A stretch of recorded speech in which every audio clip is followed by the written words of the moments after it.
है किसी चीज का, तो पहले आरपीएफ का काम होगा, तब वो सिविल में कॉल जाएगा, सिविल पुलिस को। ठीक है, चलिए, तो रेलवे का अपना फोर्स है ये। तो यहाँ पर क्या क्या है बच्चे, सैलरी वगैरह तो रेलवे में ऑब्वियसली अच्छी ही बात है, अच्छी ही है। जितनी भी आप अपने स्टेट की पुलिस को देखते हो उन सब में अच्छी सैलरी रेलवे पुलिस की आपको मिल जाएगी, जो हालांकि शहर टू शहर डिपेंड करेगी आपकी नौकरी कहाँ कैसे है। और ये 40,000 से ज़्यादा सैलरी आपको इन हैंड जो है आपके हाथ में, ये सैलरी 40,000 से ज़्यादा कांस्टेबल में आ जाएगी। सब इंस्पेक्टर की बात करूं तो 60,000 से ज़्यादा सैलरी आपकी सब इंस्पेक्टर में इसकी बन जाती है।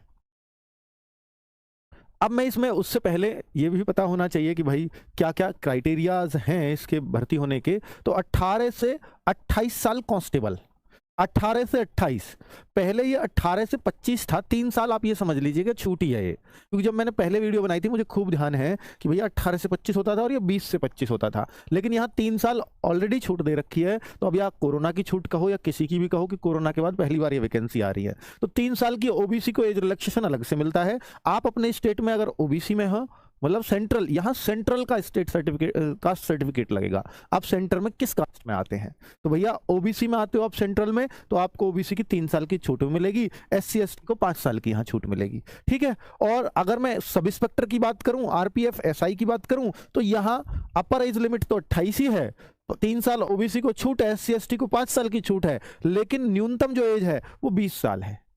19 साल का सब इंस्पेक्टर के लिए अप्लाई नहीं कर पाएगा, 19 साल 11 महीने 29 दिन का व्यक्ति नहीं अप्लाई कर पाएगा। ठीक है, क्लियर। और ये जो एज है सब 24 को ये एज मांगी गई है। अभी शॉर्ट नोटिफिकेशन आया है बच्चों आरपीएफ का, केवल अभी शॉर्ट नोटिफिकेशन आया है। ठीक है, अभी कंप्लीट नोटिफिकेशन नहीं आया है, कंप्लीट नोटिफिकेशन आने में समय लगेगा, क्योंकि फॉर्म किस तारीख को आ रहे हैं भैया, फॉर्म आ रहे हैं अप्रैल में। ये फॉर्म जो आ रहे हैं, ये फॉर्म जो आ रहे हैं शायद 15 अप्रैल से है, अभी डेट आएगी आगे, फॉर्म आपके 15 अप्रैल से शुरू हो रहे हैं। ठीक है, और जो मई तक चलेंगे। हाँ, रेडियो ऑपरेटर की कट ऑफ की वीडियो भाई मैं सुन पा रहा हूं, कल आपकी 1 बजे वीडियो आएगी, कल 1 बजे। आज के लिए मैंने बोला था, पर वो क्योंकि डेटा बहुत अच्छा खासा आया, 20,000 बच्चों का डेटा आया है, तो कल के लिए कंपाइलेशन में डाल दिया, 1 बजे आपको वीडियो मिल जाएगी, ये मेरे शब्द है। ठीक है, तो ग्रेजुएशन आरपीएफ एसआई बनने के लिए आपको ग्रेजुएशन लगेगी, ग्रेजुएशन चाहिए, और कांस्टेबल बनने के लिए आपको 10th पास होना अनिवार्य होगा। बहुत सही। तो डेट ऑफ बर्थ बच्चे मैंने सब कुछ बता दिया। डेट ऑफ बर्थ क्या है कि 1/7/2024 को अगर आपकी एज 18 हो रही है तो आप कांस्टेबल का फॉर्म भर दोगे, यानी आज की डेट में अगर आपकी 17.5 भी है तो भी आपका फॉर्म भर जाएगा। ठीक है, चलो अब मैं आगे की बात करूं, भैया फीस कितनी लगेगी फॉर्म भरने में। तो ये कह रहा है जनरल कैटेगरी वाले, ओबीसी कैटेगरी वाले, ईडब्ल्यूएस कैटेगरी वालों को 500 रुपया देने होंगे। अब 500 रुपए देने होंगे, जिनमें वो कह रहे हैं कि जब आप पेपर दे दोगे, सीबीटी में अपीयर हो जाओगे, एब्सेंट होगे तो नहीं, लेकिन जब आप टेस्ट में बैठ जाओगे तो 400 रुपया हम आपके वापस कर देंगे। ये रेलवे में रहता ही है, पहले भी ऐसा ही था। लेकिन और जो SC ST ex serviceman female सभी, और माइनॉरिटीज या इकोनॉमिकली बैकवर्ड क्लास EBC, उनको 250 रुपए देने होंगे, और इनके 250 के 250 रिटर्न हो जाएंगे। चलिए, कुल मिला के लेने का तरीका है, 500 रुपए लेंगे, 400 वापस, 100 रुपए आपकी फीस वो रख लेंगे, ऐसा वो कहना चाह रहे हैं। ठीक है, फॉर्म भरते टाइम ये फीस उनको चाहिए। भर्ती होने के स्टेप्स क्या हैं? सबसे पहले टेस्ट होगा, टेस्ट यानी एग्जाम होगा, उसके बाद आपका फिजिकल टेस्ट होगा। फिजिकल बहुत तगड़ा होता है भाई, इसमें फिजिकल में बहुत बच्चे बाहर होते हैं, अभी दिखाऊंगा क्या है फिजिकल में। और उसके बाद मेजरमेंट, फिजिकल यानी हाइट और चेस्ट नापी जाएगी। ठीक है, वेट का कोई चक्कर नहीं, आपका कितना भी हो चलता है यहाँ। डॉक्यूमेंट वेरिफिकेशन, ये 4 स्टेप्स हैं और आप भर्ती हो जाते हो। चलो अब मैं आपको दिखा देता हूं कि सबसे पहला स्टेप है एग्जाम, और वो सबसे इंपॉर्टेंट है और सबसे जरूरी है, क्योंकि जिसने ये पार कर लिया वो तो लग ही जाता है बच्चों। तो जनरल अवेयरनेस, और किसी भी स्टेट का व्यक्ति इसमें बराबर एलिजिबिलिटी रखता है, हर कोई भर सकता है। चलो, मैंने बिहार और यूपी का नाम लिया शुरू में, वहां से ज्यादा लोग भरते हैं, बाकी भर कोई भी सकता है। ऑल इंडिया एक ही मेरिट लगती है, ऐसा नहीं लगता इसमें कोई जोन वाइज मेरिट लगती हो, नहीं, ऑल इंडिया एक जैसी मेरिट लगती है। जनरल अवेयरनेस 50 क्वेश्चन है, 50 ही मार्क्स के आएंगे। रीजनिंग 35 क्वेश्चन है, 35 ही मार्क्स के आएंगे। अर्थमेटिक आता है, एडवांस नहीं आता। एसआई में भी और कांस्टेबल में भी 35 मार्क्स का आएगा, 35 क्वेश्चन। देखिए, मैथ रीजनिंग 35 50 की जीएस करंट अफेयर्स के साथ। और भैया 120 क्वेश्चन है। ये वही 3 सब्जेक्ट हैं, ये वही 3 सब्जेक्ट है जो आपको हर एग्जाम में पढ़ने पड़ते हैं, चाहे एसएससी दे लो, बैंक दे लो, कुछ भी क्यों ना दे लो, कोई भी स्टेट का, पुलिस का, कोई भी एग्जाम दोगे, यही तो 3 चीजें हैं, कुछ भी अलग है क्या?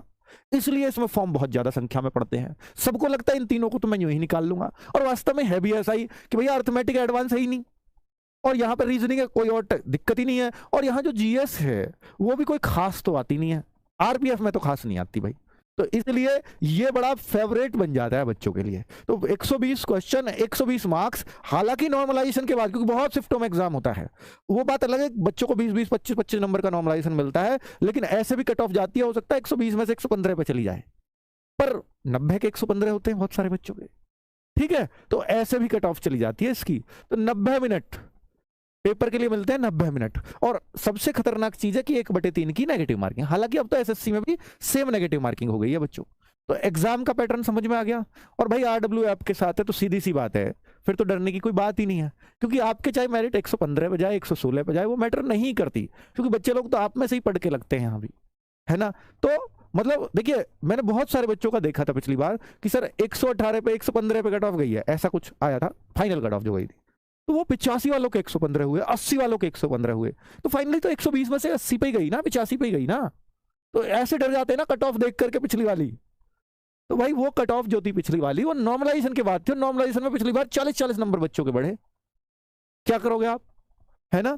तो अगर मैं यहाँ देखूं बच्चों, वो तो था एग्जाम। अब यहां मैं आपको बताता हूं फिजिकल कैसा है। तो फिजिकल के लिए ना मेल और फीमेल दोनों का सुन लीजिए, और ये कांस्टेबल एसआई दोनों में ही बता रहा हूं। अभी कांस्टेबल का सुन लो, हाइट चेस्ट तो बिल्कुल सेम रहती है कांस्टेबल एसआई में, लड़कियों की चेस्ट नहीं नपती, हाइट नपती है, वजन भी नहीं नपता। अब यहां पर 1600 मीटर 5:45 में है कांस्टेबल में, जो बहुत खतरनाक रनिंग है भाई। दिल्ली पुलिस में भी 6 मिनट में होती है, और आपने देखा इस बार फिजिकल में क्या हाल हुआ। हालांकि वहां समय बहुत कम दिया गया था, 10 दिन पहले ही पता लगा कि फिजिकल है, यहां पे समय आपके पास रहेगा पर्याप्त, पर 5:45 अपने आप में महाभारत है फिजिकल करना, 1600 मीटर करना। 4 फीट हाई जंप है और लॉन्ग जंप है 14 फीट। दिल्ली पुलिस में भी 3.25 फीट हाई जंप, यहाँ 4 है, हालांकि वहां भी 14 फीट है लॉन्ग जंप, यहाँ भी 14 ही है, वो तो ठीक है। पर बच्चों ये फिजिकल ऐसा है जैसे बिहार पुलिस का, उससे उसमें तो खैर नंबर होते हैं बिहार पुलिस में, पर बिहार पुलिस, इसलिए बिहार के बच्चे इसको बड़ा आसान समझते हैं, बाकी यूपी के बच्चों को बड़ा खतरनाक लगा कि यूपी पुलिस में तो फिजिकली बहुत आसान होता है। तो और यहां पर फीमेल का बताऊं, 800 मीटर 3:40 में, और 3 फीट हाई जंप और 9 फीट लॉन्ग जंप। और अगर हम सब स्पेक्ट्रम देखें तो थोड़ी सी राहत होती है, 1600 मीटर 6.5 मिनट में मारना पड़ता है, जो सीपीओ में भी सेम है, दिल्ली पुलिस ऐसा ही हो या कोई भी। 800 मीटर 4 मिनट में लड़कियों को करनी पड़ती है। 3 फीट 9 इंच यानी 3.25 फीट जो दिल्ली पुलिस कांस्टेबल के लिए है, वही हाई जंप है यहाँ सब इंस्पेक्टर के लिए। और लॉन्ग जंप है 12 फीट सब इंस्पेक्टर के लिए। तो सब इंस्पेक्टर बनना है तो थोड़ा सा कम फिजिकल भी चल जाता है, ये कह रहे हैं।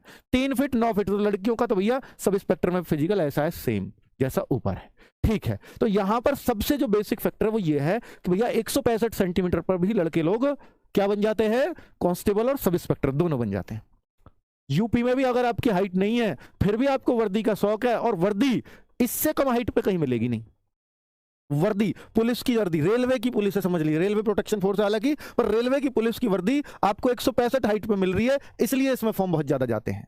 लड़कियों की तो हाइट यही होती है भाई, दिल्ली पुलिस में भी यही है, वो वाली हाइट ले रहे हैं। तो बच्चों ये सारी चीजें मैंने आपको बिल्कुल बेसिक वे में बता दी हैं, और मुझे लगता है अब आपको कोई डाउट किसी तरह का नहीं रह गया होगा। और यहां पर 15 अप्रैल को आप डेट देखिए, 15 अप्रैल को ये फॉर्म आ रहे हैं, 14 मई को आपके फॉर्म की लास्ट डेट है। दोनों चीजों के फॉर्म एक साथ आएंगे। और बच्चों ये फॉर्म तो आपके 15 अप्रैल को है, फॉर्म्स तो आपके 15 अप्रैल को है, इसमें कोई शक नहीं है 15 अप्रैल से हैं।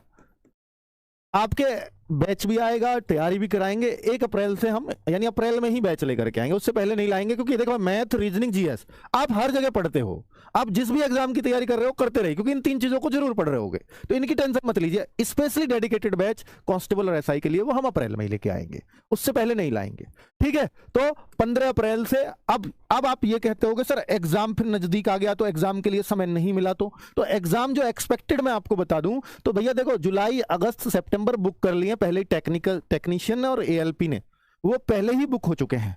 तो फिर अब जो डेट मिलेगी ना इसको, वो सितंबर के बाद ही मिलेगी, सितंबर के बाद ही इसकी उम्मीद रहेगी एग्जाम की। क्योंकि देखो मई तक तो फॉर्म भरे जा रहे हैं, जुलाई से उनके एग्जाम शुरू हो चुके हैं, तो ऐसा तो है नहीं कि 15 अप्रैल मई तक फॉर्म भरे गए कि मई तक और वो जून में ही फॉर्म एग्जाम करा दें, ऐसा पॉसिबल नहीं है। और जुलाई से उनके एग्जाम शुरू हो रहे हैं रेलवे के, तो इसलिए, और सितंबर तक वो पहले ही बुक है, जुलाई से सितंबर, तो सितंबर या सितंबर के बाद ही आपका एग्जाम होगा। और